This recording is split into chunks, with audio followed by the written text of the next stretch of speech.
Selamat datang kembali di Deep Dive kita.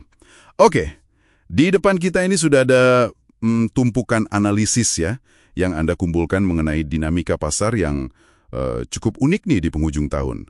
Kita bicara spesifik kuartal 4 sampai ya awal kuartal 1 lah. Fokusnya 3, saham, emas, sama aset kripto. Nah, misi kita hari ini simple aja, menyaring intipati dari semua materi ini. Kita mau bedah pola historisnya, apa sih pendorongnya? Terus fenomena unik kayak window dressing, Santa Claus rally. Kita pengen tahu gitu, apa sih yang bikin periode ini beda? Potensinya apa buat Anda? Oke, kita langsung aja ya. Nah ini laporan Anda bilang pasar saham IHSG kita atau S&P 500 Global seringnya ya menguat di akhir tahun. Ada dua istilah nih yang sering muncul, window dressing sama Santa Claus rally. Gimana tuh? Betul, jadi window dressing itu gampangnya gini, manajer investasi itu mau poles portofolio mereka lah sebelum tutup buku Desember. Caranya, ya mereka beli saham-saham yang bagus, blue chip istilahnya, perusahaan besar yang udah mapan. Nah, karena saham blue chip ini bobotnya gede di IHSG, ya aksi beli ini bisa ikut ngangkat indeksnya. Apalagi ya kalau ada angin segar dari Bank Indonesia, misalnya potensi kebijakan longgar. Historisnya sih sektor kayak keuangan, konsumsi itu sering untung. Oke, tapi menarik nih. Sebelum poles memoles itu, katanya ada tax loss harvesting ya di awal Desember, terutama di luar negeri. Jadi investor retail malah jual saham rugi buat pajak. Ini apa ya, kayak kebalikannya window dressing dong? Bisa dibilang gitu, tapi fokusnya agak beda sih. Tax loss harvesting itu lebih nyasar ke saham yang ya performanya kurang oke lah, seringnya small cap. Tujuannya kan buat efisiensi pajak. Nah ini memang bisa bikin harga saham itu turun sesaat. Tapi habis itu pasar biasanya nungguin Januari efek, potensi pasar naik lagi di Januari. Kalau window dressing kan fokusnya ke blue chip tadi, buat laporan akhir tahun. Jadi beda targetnya. Oke. Nah, terus yang satu lagi, Santa Claus Rally. Kok namanya unik dan spesifik banget waktunya ya? Iya, spesifik banget. Ini tuh potensi pasar saham naik cuma dalam 7 hari perdagangan aja. 5 hari terakhir Desember plus 2 hari pertama Januari. Data historis S&P 500 dari tahun 50-an itu nunjukin rata-rata naiknya sekitar 1,3% di periode itu.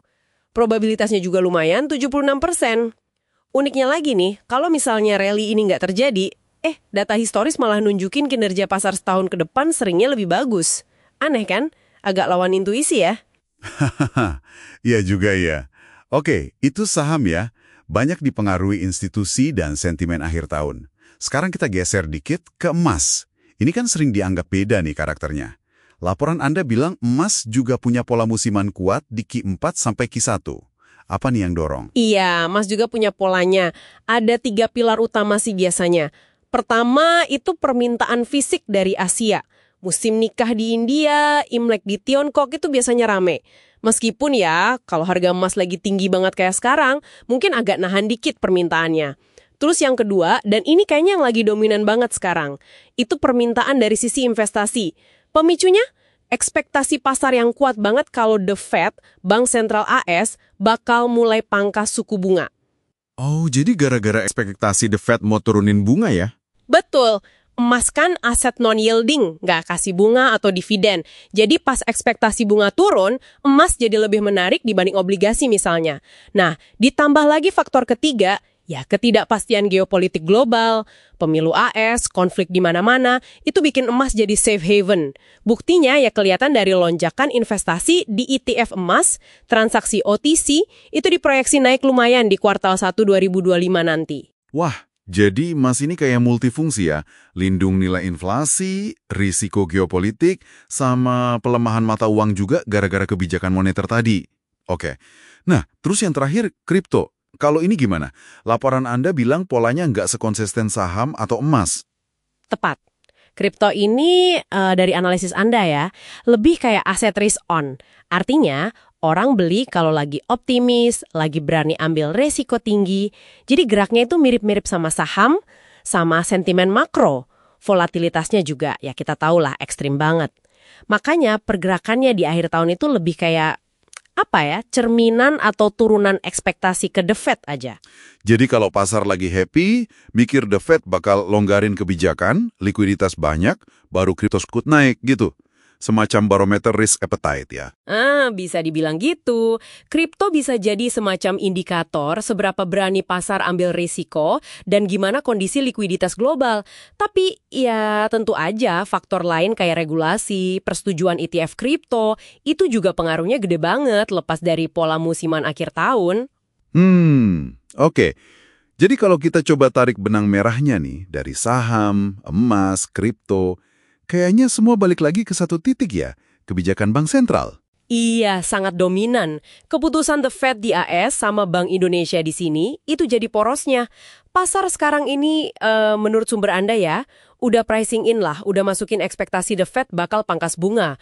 Mungkin sekitar 25 BPS atau 0,25% di kuartal 4. Ekspektasi ini yang jadi bensin buat banyak aset sekarang. Risiko terbesarnya, ya jelas, gimana kalau The Fed ternyata lebih hawkish? Atau datanya nggak dukung. Wah, itu bisa cepat banget balik arah sentimennya. Dan kalau di dalam negeri, penurunan BI rate juga jadi katalis penting ya? Buat dukung window dressing tadi misalnya? Betul, itu bisa jadi dorongan ekstra buat IHSG. Tapi ya tetap, kita juga nggak kebel sama risiko luar. Kalau ada gejolak global atau The Fed kasih kejutan hawkish, ya dana bisa keluar, pasar kita bisa kena tekanan juga. Meskipun BI mungkin mau longgarin. Oke. Sip, coba kita rangkum sedikit ya deep dive kita kali ini. Jadi historisnya, akhir tahun itu cenderung bagus buat saham. Karena ada window dressing, Santa Claus rally. Terus, buat emas juga karena kombinasi permintaan fisik, ekspektasi kebijakan The Fed, plus status safe haven-nya. Nah, kalau kripto, ini lebih ngikutin selera risiko global sama likuiditas, yang mana dipengaruhi banget sama arah kebijakan The Fed. Begitu ya kira-kira? Iya, tepat. Poin paling krusial yang perlu Anda ingat dari analisis ini, itu seberapa besar pasar sekarang bergantung pada ekspektasi kebijakan moneter. Pola musiman yang tadi kita bahas itu gampang banget buyar kalau bank sentral, entah The Fed atau BI, ngasih sinyal yang beda dari harapan pasar. Atau kalau ada guncangan dari luar yang nggak diduga. Jadi penting banget buat bisa bedain mana yang cuma anomali teknikal jangka pendek, mana yang perubahan fundamental makro beneran. Oke. Nah, sebagai penutup nih, mungkin satu pertanyaan buat Anda renungkan ya. Kalau kita lihat ketergantungan yang gede banget ke ekspektasi kebijakan moneter ini, seberapa besar sih anomali akhir tahun ini cuma pasar yang lagi rame-rame nebak langkah bank sentral berikutnya? Dan, ya, apa artinya kalau tebakan rame-rame itu ternyata salah? Coba direnungkan ya.